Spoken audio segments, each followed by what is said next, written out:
নমস্কার বন্ধুরা, astrology update চ্যানেলে আপনাকে স্বাগত জানাই। আসছে মকর সংক্রান্তি। এই মকর সংক্রান্তিতে বিশেষ কয়েকটি রাশি জাতক জাতিকাদের আর্থিক দিক, চাকরি এবং বেশ কিছু ভালো বা পজিটিভ সাইন দেখা যাচ্ছে, যেটা কিন্তু তাদের জন্য খুবই উপকারী হতে চলেছে। তো নতুন বছরে যে মকর সংক্রান্তি 14ই জানুয়ারি, সেটি নিয়ে আজকে আমাদের আলোচনার বিষয়বস্তু। এই মকর সংক্রান্তিতে কোন কোন রাশির ভাগ্যে ভালো, তা আমরা আলোচনা করব। তো আলোচনাটি শুরু করার আগে অবশ্যই বলবো বন্ধুরা, যারা আমার চ্যানেলে নিয়মিত দর্শক, চ্যানেল সাবস্ক্রাইবার, ভিডিও দেখছেন, লাইক করছেন, কমেন্ট করছেন, শেয়ার করছেন, তাদেরকে সকলকে আমি ধন্যবাদ দিতে চাই তারা আমার সাথে থাকার জন্য।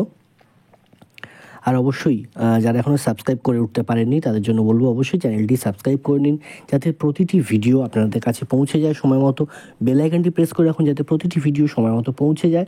এবং এরকম ধরনের নানান ভিডিও কিন্তু আমার চ্যানেলে প্রতিদিন আসতে থাকে। তো যার ফলে কিন্তু আপনি আপনার জীবন কেমন যাবে, আপনার ভাগ্য কেমন হতে চলেছে, কিছুটা আমরা একটা আভাস পাওয়ার চেষ্টা করি। বিভিন্ন গ্রহ নক্ষত্রের যে ট্রানজিট, সমস্তটাই আমরা কিন্তু আলোচনা করি। প্রতিটি গ্রহ নক্ষত্রের ট্রানজিট আমরা চেষ্টা করি আলোচনা করার। তো এবং 2025 নিয়ে আমি অলরেডি বেশ কিছু কিন্তু ভিডিও করে ফেলেছি, সেটা কিন্তু অবশ্যই এই ভিডিও শেষে গিয়ে অন্যান্য ভিডিওগুলি দেখুন। চ্যানেলে শর্টস আছে, শর্টসের মধ্যেও নানান ভিডিও কিন্তু করা আছে, সেগুলো অবশ্যই দেখুন।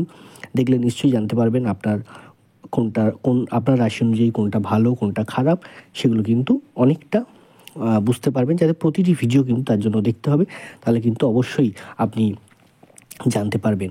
আর অবশ্যই বলবো, ভিডিওর শেষে গিয়ে যদি ভিডিওটি ভালো লাগে একটি লাইক করবেন, কমেন্ট করে অবশ্যই আপনার গুরুত্বপূর্ণ মতামত কিন্তু আমাদের জানিয়ে যাবেন। আর অবশ্যই শেয়ার করতে ভুলবেন না। আপনার কাছের মানুষ, বন্ধু, পরিবার, পরিজন যারা আছে তাদের সাথে অবশ্যই পারলে একটু ভিডিওটি শেয়ার করে দিন।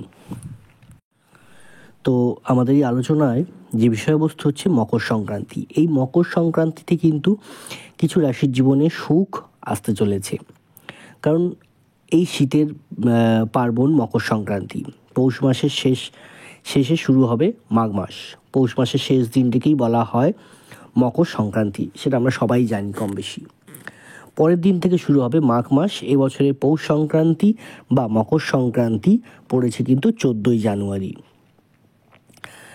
এই শুভ তিথি উপলক্ষে কিন্তু কয়েকটি রাশির জাতক জাতিকাদের জীবনে সুখের একটা সময় আসতে চলেছে। পুষ্য নক্ষত্রে দেবতার গোচর ঘটতে চলেছে। এই দিন ভগবান সূর্য মকর রাশিতে প্রবেশ করবেন এবং পুষ্য নক্ষত্রে গমন করবেন।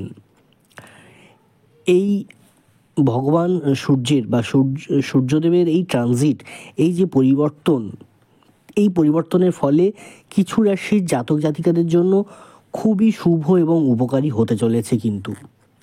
তো আমরা জানব যে এই সৌভাগ্যবান রাশিগুলি কারা এবং তাদের কীভাবে সৌভাগ্য ফিরতে চলেছে, আমরা এবার আলোচনা করব। প্রথম যে রাশিটি নিয়ে আমি আলোচনা করব তিনি হলেন মেষ রাশি। হ্যাঁ, মেষ রাশির জাতক জাতিকাদের জন্য মকর সংক্রান্তি দিনটি কিন্তু খুবই উপকারী হতে পারে বা হতে চলেছে। মেষ রাশির জাতক জাতিকাদের জন্য, যারা মেষ রাশির জাতক জাতিকারা আছেন এবং বিশেষত যারা সরকারি চাকরির প্রস্তুতি নিচ্ছেন, এই সরকারি চাকরির প্রস্তুতি নেওয়ার জন্য এই সময়টা কিন্তু বা এই সূর্যের এই ট্রানজিট আপনাদের জন্য অত্যন্ত বা দুর্দান্ত একটি সময় হতে চলেছে এই সময় থেকে। এবং এই যে সময়টা কিন্তু যদি আপনি একটু মনোযোগ সহকারে পড়াশুনো, একটু একাগ্রতার সাথে পড়াশুনো, একটু স্টেডি হতে হবে আপনাকে, মনে জোর রেখে আত্মবিশ্বাস রেখে যদি এই সময় একটু চেষ্টাটা করেন সরকারি চাকরির জন্য, মেষ রাশির বেশ কিছু জাতক জাতিকাদের কিন্তু দারুণভাবে লাভবান হতে চলেছেন। এবং আমি বলবো যে এই সময় প্রস্তুতি যারা নিচ্ছেন, প্রস্তুতিটা এই সময় ভালোভাবে নিন, তাহলে কিন্তু আপনাদের ভবিষ্যতে মোটামুটি ফেব্রুয়ারি, মার্চ বা এপ্রিলের পর থেকে কিন্তু এর যে রেজাল্ট আপনি পাবেন, তা কিন্তু আপনার জীবন পাল্টে যাবে, আপনার সারা জীবনের জন্য জীবনটা কিন্তু পাল্টে যাওয়ার সম্ভাবনা আছে। সেই সময়টাকে শুধু আপনাকে কাজে লাগাতে হবে, কারণ নতুন চাকরির একটা যোগ আছে বা চাকরির সুযোগ কিন্তু একটা আছে, সরকারি চাকরি। এবং তার সাথে বলবো বেসরকারি চাকরির ক্ষেত্রেও যারা চেষ্টা করছেন, আমি বলবো একটু চেষ্টা করুন, তাহলে কিন্তু এটা ভালো সুযোগ আছে, সেই সুযোগটাকে কাজে লাগান, তাহলে কিন্তু আপনাদের দারুণভাবে উন্নতি কিন্তু আছে চাকরির জায়গায়। উপার্জনের জায়গাও কিন্তু মানে ভালো হতে চলেছে, মানে যারা উপার্জন অলরেডি করছেন বা ইনকাম যারা অলরেডি করছেন তাদের বলবো যে ইনকামের যে জায়গাটা, সেই জায়গাটা কিন্তু অনেকটা স্ট্রং হবে। তার সাথে সাথে আমি এটাও বলবো, যারা ধরুন ব্যবসা করছেন, ধরুন যারা আসবাবপত্রের ব্যবসা করছেন, বা ধরুন যারা শাড়ি বা যে কোনো রকম বা সুতোর সাথে জড়িত যে কোনো রকম ব্যবসা, তাদের কিন্তু খুবই ভালো হতে চলেছে। এবং তাছাড়াও যারা এমন ব্যবসা করছেন যেটা হচ্ছে মাটি দিয়ে তৈরি, মানে অনেক সময় মাটির যে আমরা চায়ের ভাঁড়, যেটা আমরা চা খাই, সেই ভাঁড় যে মাটি দিয়ে তৈরি, এই মাটি দিয়ে তৈরি রিলেটেড যারা ব্যবসা করছে তাদের কিন্তু দারুণভাবে উন্নতি হবে। আর অবশ্যই যারা ঘরে বসে অনেকে হয়তো কিছু কুটির শিল্প যেটাকে আমরা বলি বা হ্যান্ডিক্রাফট আমরা অনেকে বলি, সেই সব কাজের সাথে যারা যুক্ত আছে তাদের মেষ রাশির মধ্যে, তাদের কিন্তু যথেষ্ট এই মকর সংক্রান্তি খুব ভালো হতে চলেছে। সন্তান যাদের আছে, পড়াশুনো করছে যেসব সন্তান বা চাকরি বাকরির চেষ্টা করছে, তাদের কিন্তু একটা ভালো সময় আছে। এই সময়টা যদি একটু ভালোভাবে পড়াশুনো গাইডেন্সটা দেওয়া যায় তাদেরকে, তারা কিন্তু যথেষ্ট উন্নতি করবে। আসছি পরবর্তী রাশি, সিংহ রাশি। হ্যাঁ, সিংহ রাশির জাতক জাতিকারাও কিন্তু মকর সংক্রান্তির এই দিনটি সিংহ রাশির জাতক জাতিকাদের জন্য খুবই বিশেষ হতে চলেছে, খুবই ভালো হতে চলেছে। এই দিন বা এই সময় থেকে আপনার মানে যারা সমস্ত শত্রু কিন্তু আপনার কাছে পরাজিত হবে। এই নয় যে সেটা সামনাসামনি কোনো ঝামেলা, আপনার কর্মের মাধ্যমে বা আপনার ব্যবহারে তারা কিন্তু পরাজিত হবে। অর্থাৎ সে হয়তো চেষ্টা করছে আপনাকে ক্ষতি করার, কিন্তু আপনার কর্ম বা আপনার ব্যবহার তাকে কিন্তু আপনার সামনে এসে মাথা নোয়াতে বাধ্য করবে। তাই ঠান্ডা মাথায় রাখুন, আপনার শত্রু জেনেও সে যাতে ক্ষতি না করতে পারে সেইটুকু খেয়াল রেখে আপনি নিজে সৎ পথে থাকুন, তাহলে কিন্তু আপনার কাছে সে মাথা নত করতে বাধ্য হবে। সিংহ রাশির জাতক জাতিকাদের বলবো যে আপনাদের কিন্তু এই সময়টায় আর্থিক লাভের জায়গাটা কিন্তু দারুণভাবে সৃষ্টি হচ্ছে। মানে মোটামুটি জানুয়ারির মাঝামাঝি থেকে ধরে নিন মার্চ অবধি আপনাদের আর্থিক জায়গাটা কিন্তু দারুণভাবে স্ট্রং হচ্ছে। আমি যেটা বারবার বলি যে এই যে আমি ভিডিওগুলো করি তার মাঝখানে আমি কখনো 5টা রাশি, কখনো 3টে রাশি, 4টে রাশি, 6টা রাশি আলোচনা করি। আমি কিন্তু বারবার বলেছি যে ভিডিওতে আপনার রাশিটি নেই সেটা মানে যে আপনার সেইটা খারাপ, তা কিন্তু নয়। আপনার এটাতে হয়তো কোনো এফেক্ট পড়ছে না আপনার রাশিতে অন্য কোনো গ্রহের এফেক্ট আছে। সেক্ষেত্রে আমি ওই জন্যই সবসময় বলি যে আমার ভিডিওগুলি প্রতিটা একটু মন দিয়ে শুনতে হবে, কোথায় কোন রাশির কথা আমি বলেছি সেগুলো যদি জানতে পারেন তাহলে আপনার সুবিধা হবে। কারণ প্রতিটা ট্রানজিট কিন্তু সবার জন্য সমান হয় না, কারোর জন্য হয়তো অনেক সময় খারাপ হয় বা একটা সাবধানী হতে হয়, সেগুলো কিন্তু করলে কিন্তু ভালো হয়ে যায় বা সজাগ থাকা যায়, মানে প্রবলেম থেকে মুক্তি পাওয়া যায়। তো অন্য এক জায়গায় যদি দরজা বন্ধ হয়ে যায়, অন্য দরজা কিন্তু খোলা আছে আপনার উন্নতির জন্য। তো যাই হোক, সিংহ রাশির জন্য বলবো যে এই যে মকর সংক্রান্তি এই যে